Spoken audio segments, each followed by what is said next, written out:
Welcome back. I'm so excited that you're here. Yesterday, Hannah Davis and I talked about what to send in your weekly newsletters and why email is such a powerful momentum tool for podcasters. And today, we are getting tactical because Hannah is going to walk us through how to automate your back catalog, set up conversion sequences, and build systems that actually work for you. So let's get into it. All right, so now the tactical piece. I really want to dig into this because this solves a problem that most podcasters, I think that they don't even realize that they have. I know that we talked in email before this episode about like back catalog content. I would love for you to walk me through what that means for you. Like, will you talk about like email and how you can use that like with your back catalog of episodes? Like, I think you mentioned automations. Anything that you want to share with that, I would love for you to share that with the audience. There's multiple ways you could approach this. One that's more automated, but it can get complex with making sure you're not sending too many emails, or there's a way you can just do this weekly. So I'll talk about both. So the simplest option, if you don't want the fancy automations, but again, more work per the week, is if like I was sitting down with you as a podcaster and doing your strategy for most people, I'd say one day of the week, you're going to send out your current episode. Make sure fresh content's going out with whatever formula you've chosen, send out your newsletter. Then pick a second day of the week and send out an old episode. Obviously, if you don't have a ton of episodes yet, maybe don't worry about this. But if you got at least 6 months, a year, you can start cycling through. So that's one option. And just keep the newsletter simple. Don't overcomplicate it. Honestly, don't take more than, half an hour, 45 minutes, to write and send it. Like, if it's taking you too long, that means your audience probably doesn't have the time and capacity to take the content in the first place. So that's another good point thing you can take into consideration. Then, if you want to get more fancy and you have a bigger backlog, you could automate this where when someone signs up for your newsletter initially, they go through your welcome sequence and then they get tagged or in a workflow, depending on how you have it, a segment, depending on how you have it set up, where then they're getting your regular weekly newsletter. And that you're doing are batched once a month or weekly, again, depending on your workflow.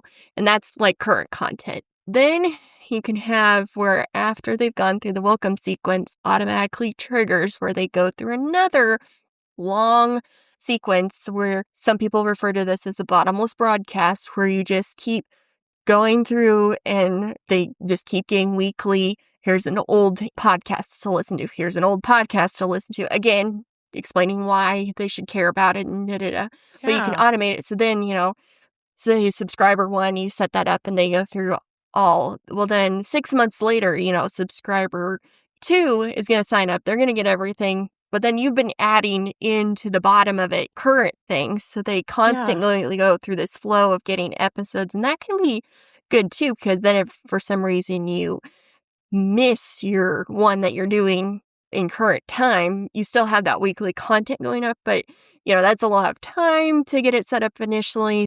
There's ways you could do it in between where maybe you say, hey, once a month I want this automated thing to go out, or even if you're doing it in current time, you could do that. Send maybe 3 episodes at once that kind of correlate together and have a common theme. That would be kind of an in-between strategy, so it's not overwhelming. And then if you are doing, this mega bottomless broadcast where there's constant, weekly emails coming out, you probably want to pause that during a launch like you would with your regular newsletter. If it's just a monthly one and you have it automated, I wouldn't worry about that too much because that's only one email. The timing of it, don't overcomplicate it. But if you have a big week frequency, then I would say pause it if you're in a launch so it's not getting confusing where it's like, why are you sending me this content when I'm supposed to be buying this course or going on this what scavenger hunt have I landed on? It could get confusing. So, yes. Oh my gosh, my mind is blown. Because, like I said, your episodes should be connected to each other. We're weaving stories, all the things. Like, I could do an email specifically about podcast SEO and list some episodes that way. I could do an email about some older episodes about like, I'm going to turn all of this into like a month about email marketing and podcasts. So like all of that could be like, and instead of sending like 4 emails about the 4 different episodes, it could be like 1 email with the 4 episodes. And I could even create a podcast playlist on Spotify that are specifically around these topics. So that way they could just go straight to that playlist and listen to those episodes. Oh my gosh, I love this so much.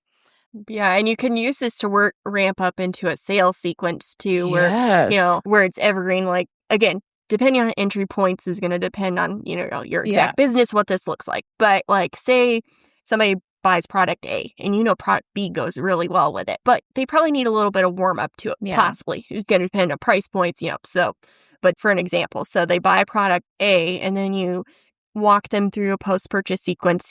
This could be 1 email just saying, hey, glad you got this, want to make sure everything's good. Or it could be a little longer if it's a course and you're trying to walk somebody through it. Then once they're done with that, then be like, okay, I know B goes really well with this product. They're probably going to want that. They haven't bought that yet. Then I'm going to do maybe 3 emails that nurture them, with podcast episodes to that new offer, and then go through a sales sequence of, hey, you want to grab this too? You can play around with, discounts if you buy it, or like right now, you get, extra % off or the bonus or whatever. Like the sky's the limit on things you can do and have crossovers, And again, you have to be careful, you're doing a current launch where maybe you pause all this because then it can get confusing. But that's pretty easy to do in your email marketing system. It's usually just click of a button to turn off a sequence and be like, pause that and just make a note, hey, turn that back on, once the sale's over with. Yeah. Oh my gosh. If you've been podcasting even just for a year, you probably have 50-ish episodes sitting there. So most of them are evergreen.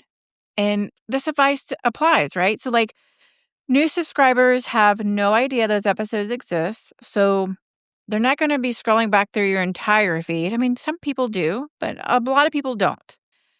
I love how you mentioned how we can add these workflows into our email platform and create these to where it can resurface this relevant episodes, even though they are older, and like have them cycle through. And I love the specificity of taking them through.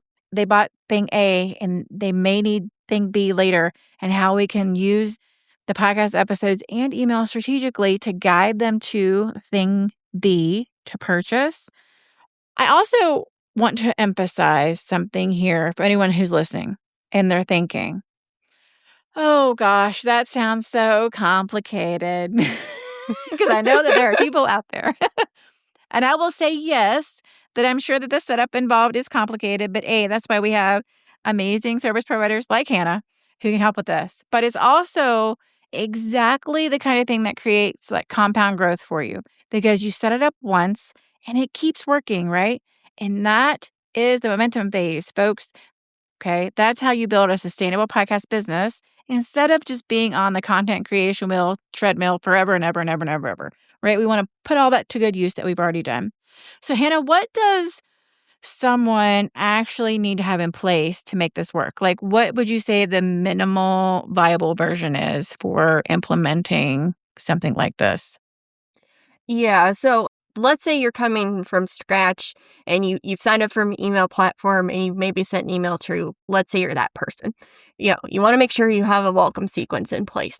There should be 4 emails that really address right away, I understand your problem and I have a solution for it. You want to, again, always think about what it is in it for your subscriber. Not, a lot of welcome emails start out with, here's who I am. It's like, no, you got to start with I understand why you have shown up here in my universe, regardless of where you've come from, and I solved this problem. And really assert yourself as the person, to step in and have the solution they need.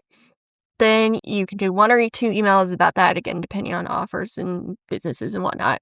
Then when you get to email 2 or 3, then you can introduce yourself. But again, frame yourself as the solution provider, not going into your life story and who you are as a person, like who you are as a person in this context. Then the 4th email can be, send them your 3 core offers, whatever that looks like. Then the second sequence you need if you are just starting out is that you'll use at least quarterly is a list cleaning sequence. And what you want to do is at least quarterly, but I like to do it every 30 days. Okay. Either is okay, is go through your email list and see who has it opened in 90 days. Okay. Then send them through the sequence. And there are ways to automate this, but personally, this is one thing I like to do, not automated, so that I can evaluate and make sure that the workflow is not accidentally tagging people who are actually opening emails. It's just that's one thing I do like to be diligent about, because things can happen sometimes where the system triggers wrong. So, but anyway, you've filtered through your subscribers and noted which ones haven't opened in 90 days. And then you're going to send them, once you've affirmed that, hey, these are people that are actually cold subscribers and are opening, then you're going to send them 1 or 2 emails saying, hey, do you want to be unsubscribed? Because again, sometimes the open rates aren't exactly, they're like mostly reliable, but again, things can happen. Yeah. So you want to give them a chance to say, hey, I'm actually opening my emails. Yes, I'll click here. I want to stay subscribed. Don't let me go.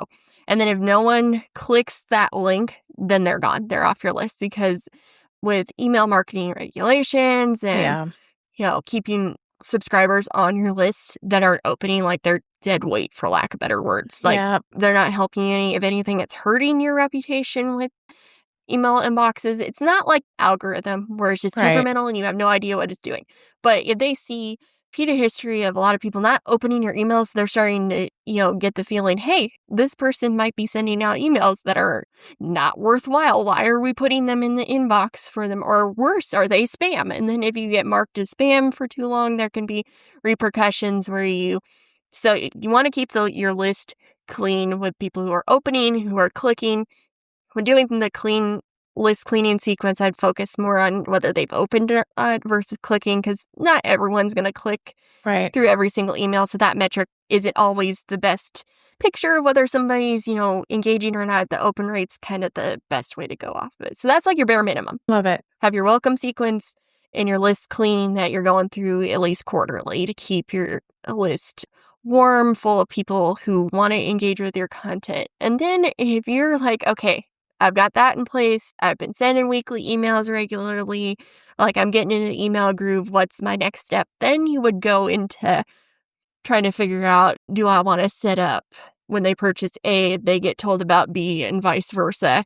Do I want to have the nurture content come out weekly or monthly? And honestly, there's not really a right or wrong answer on which one you want to go to first. In most cases, I'm probably going to lean setting up a sales sequence of some sort would probably be a good first step over the nurturing, just because that can get more complicated and lots of 50 emails versus a sales sequence would maybe be, depending on how long, 4 to 8 or something. So that's more manageable as a starting point. But if you're like, hey, I want this nurture content going out, I want more people listening to these episodes, I'd rather do that, then go for it. And again, a starting point, do the monthly ones where it's, less overwhelming and you get something set up and feel like, you've got that in place, but not overwhelm it with you. And again, this is the beauty of email, is you can map it out however you want it to look like, as long as you're following best email practices, not sending spam, making sure your domain's authenticated, all the things, and sending regular emails. You can map this out however you want. Like, the sky's the limit. You're not subjected to whatever Zuckerberg thinks, the formula should be. Exactly. Or whoever we want to pick on with social media or, even YouTube, there's things, you have to play to, versus email. Once they are in your world, you are the king or queen of your email list. You get to decide what the structure looks like and what, fits your audience. So you can make this as complex or as simple as you want. So good. And it's so true, because my big thing is I don't like to rely a lot on social media for any of my business. And I don't like to push podcasters to do that with their podcasts. Like, we want to work in other organic ways to drive them to the email list, because like you said, they own their email list. We're not dependent upon somebody else or some hacker going into our Instagram account and deleting it. And there goes all your 3,000 followers. And then it's like, what do I do now? Right. So your email list, you own that. So good. So we talked about what to send and how to automate your backlog. Now let's talk about the conversion piece, because ultimately we want this to lead to business results, right? We're not just sending emails to send emails. I mean, even though sometimes I do, because I'm just like, hi. But how do you help people think about the bridge? I talk a lot about bridges on here, from someone's reading my newsletter to like someone's becoming a client. Do you have like a conversion strategy that you like to use with your clients, or if you have tips for that to share? Yeah, the key with that is you need to kind of reverse engineer and think about, okay, what am I going to launch in a couple months? Okay, then I need to back calculate, okay, what do they need to know in order to buy that? And that's going to tell Mhm. you what to send right there. And you may have to create content that you have missing in Yep. your pipeline. Like, oh, that'd be a great episode. Why didn't I think? It's going to reveal a lot of things, when you realize, oh, that's a missing piece that they need to know and I don't have. Well, there's your content plan. So the best way is going to be to, look and see, okay, what do I want to do in the next 3 months? And then work backwards. Yes. And then, that's not to say you can't put in a pop-up sale here or there that you haven't maybe warmed up the most quote unquote efficiently and Right. say, hey, 72 hours is one thing's, on sale, or I'm throwing in an extra bonus, or, what have you. Like Black Friday, people already kind of know Yes. things are going to be on sale. You maybe don't have to you still need to ramp up, but like you can kind of just go into that and Right. not think about it as much. But if you got like a course that's, more expensive, you Yeah. want to really think about 8 weeks prior, being more intentional about, hey, I need to say XYZ thing to make sure they have this information because they need to be really warmed up for this. And that's, maybe you do some sort of live event or something, webinar or whatever, or a private podcast, something to lead them into that too. Like with that, sometimes Yes. I've heard people refer to that as a hype piece, like get people Mhm. excited prior to the launch. So again, it depends on what you're launching, because just something that is lower ticket, it doesn't necessarily mean that they need less information to buy that, because people are being very diligent with every Yeah. dollar now, more so than before. So Yeah. it's not just like, oh, you only need to do this if it's a bigger ticket. You need to do it with lower ticket also. But maybe the time span isn't as long. Maybe with something that's, under 500, 4 weeks would be sufficient, versus if you're sending out emails that are going to lead to your $2,000 course, you're going to need a bigger ramp up, most likely. Yes. And this connects to something that I see with podcast strategy all the time. People have this arbitrary separation in their head of like, this is my podcast content and this is my sales stuff, when really it should all work together. So, like, your podcast demonstrates your expertise and it builds that trust. And then your email nurtures that relationship and keeps you top of mind. And then your offers are just like that natural next step for people who want more support from you. So, like, what about the technical piece? Because I know that that sometimes is a big part. Um, like, where in a podcast episode should they maybe mention their email list? So, I like to use one call to action per episode. And I like to sprinkle in more than once in the episode. I would love to hear if you have thoughts on that. Like, do you feel that there's a natural way to feed this in instead of like an interruption? Like, should we mention it? I guess if it's their main call to action, if they only want to have the podcast drive them to their newsletter, then maybe yes. But what if I have more than one call to action? I know what I would probably tell folks to do, but I would love to hear if you have like a call to action strategy that you've advised on, or if you have thoughts around that at all. That's a really good question. And I think the real answer is there's not necessarily a wrong one, Oh, but I love that. again, depends on what your end goal The is. goal. Yeah. If you were in a period where you're just really focusing on nurturing your people and kind of want everyone aware of like more just generally what you do and not a specific thing, I'd say, mention throughout various things that are going to lead to your newsletter, and, maybe Uh-huh. various freebies or another piece of content that's going to have your newsletter sign up or whatever. But if you know, hey, I'm prepping for this big launch, I'd say maybe just focus Yeah. on one thing. So I'd say it's more like what is your end goal is going to Yes. dictate which one you do, rather than a right or wrong answer between either. Because it goes back to knowing your audience dash knowing what you're going to sell to them. Because Yep. again, something that's a $27, PDF, that's still valuable, but that's a lot different than, a $2,700 course. So true. Because you can weave in naturally those call to actions. And then you could even be like, oh, if you want this or that, it's in the show notes. And then that way they're like in your inbox. Then you can say something like, oh, if you're not on the list yet, then you can grab this at XYZ. And then just like make it super simple. You don't have to overcomplicate it. And then once they are on the list, you've got an automation working in the background, surfacing like those relevant episodes that you've done before. You're building that relationship. And then you also have your welcome sequence too, and then your new stuff. I love this so much. So before we wrap up, I want to zoom back out to the bigger picture because everything we've talked about today, the weekly emails, the automation, the conversion strategy, it all points toward the same thing, building systems that work for you instead of constantly requiring you to create more.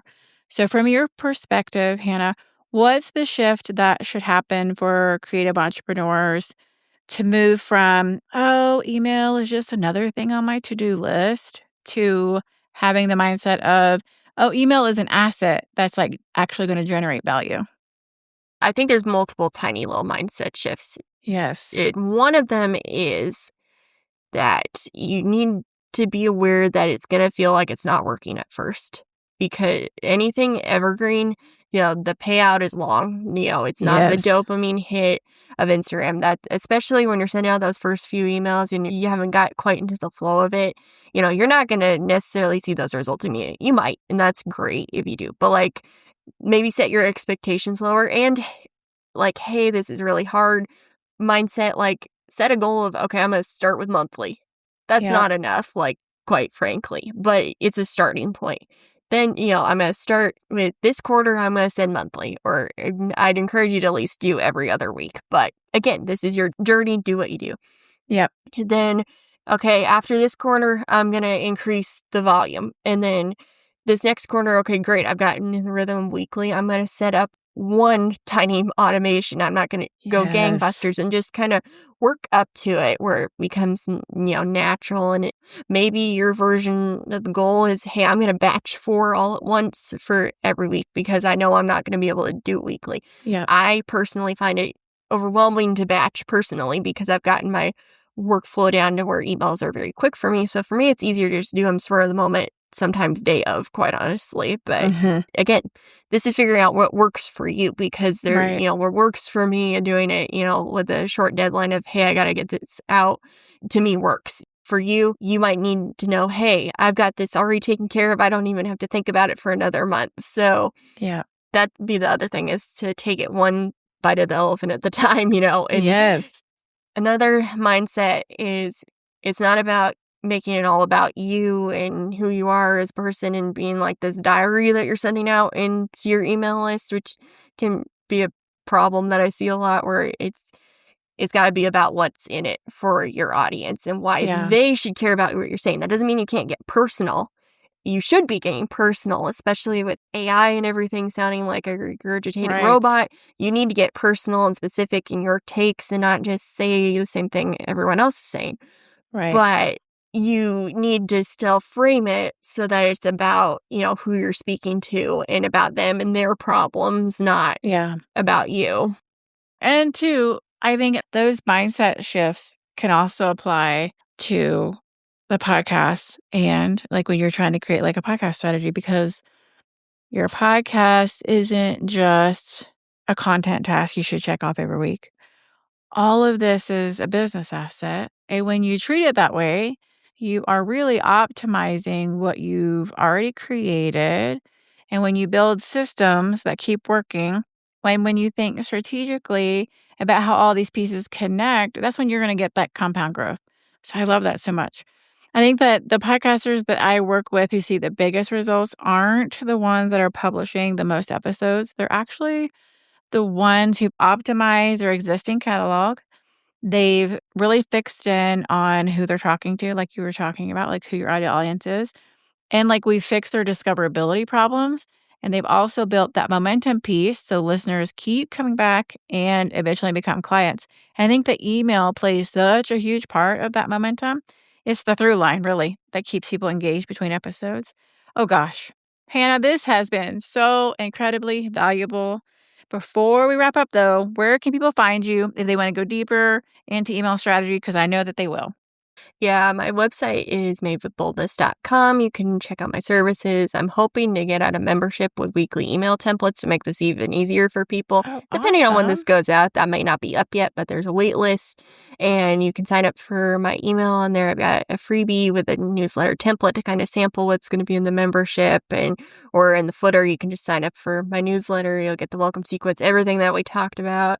And my Instagram is at Made with Boldness. I am on there even though I'm not posting. So if you have a question, you want to DM or you prefer to email, my email is hello@madewithboldness.com. Everything is at Made with Boldness pretty much. So good. And I will have all of that in the description below and at the show notes. So you will not have to worry about that. Thank you for listening, and I will see you next week.